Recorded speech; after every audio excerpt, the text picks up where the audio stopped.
what I wanted to get to. So all of those other steps were just basically to get me to this point of being able to look at the bottom of these tube sockets, the bottom of this board, see what that looks like. Obviously the tube sockets are soldered in from the other side, so we could see that. We could see what was going on with those guys. You know, in terms of the power tubes. Obviously there's the power tube side here, 1, 2, 3, 4. And then for the, for the 12AX7s, there's 1, 2, 3, 4 there. 1, 2, 3, 4. So, I'm not seeing as much nastiness on the board as I did on the other part, except for, holy moly, look at that puppy there. That doesn't even look to me to be connected.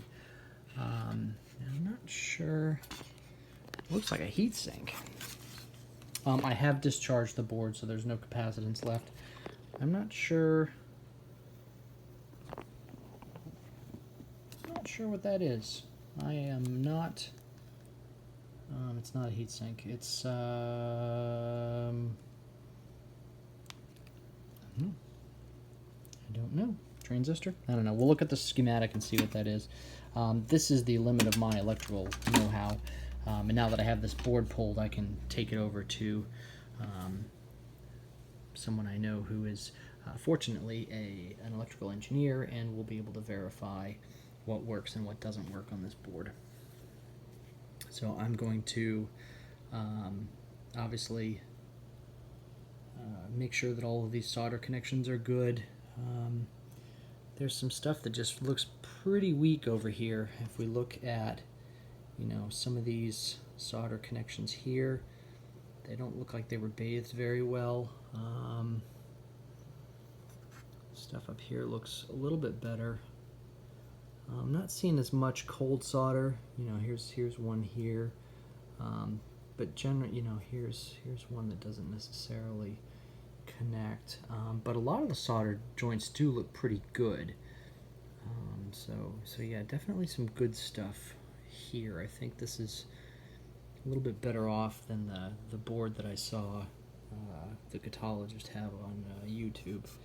That looks a little bit suspect there. So again, just going to go through, not going to glop the solder everywhere, but you know, where it doesn't look like it's really connecting as well, could definitely use some additional solder love.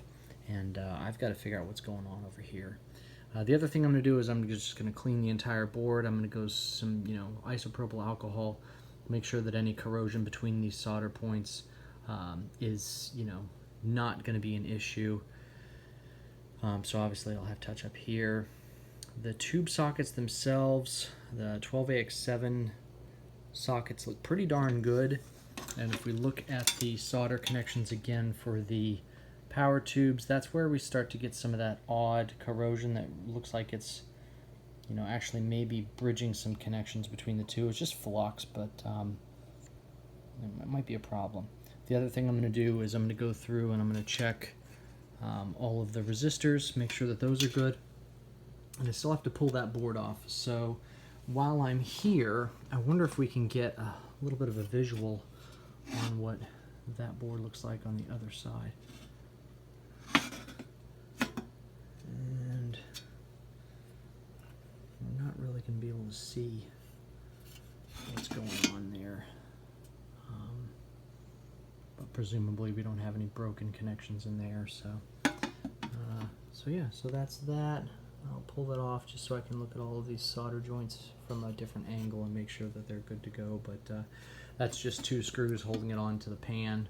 Once those come off, I'll pull the board off, I'll look at it, then I'll reorient it in the same spot, and then I'll start putting shit back together. So I did check voltage with the meter just to make sure that there was no residual voltage in the board. I did use the capacitance checker as well, so we're good to go there. And yeah, so the transformers presumably are still good because I'm pushing a hell of a lot of voltage into the chassis. So, all right.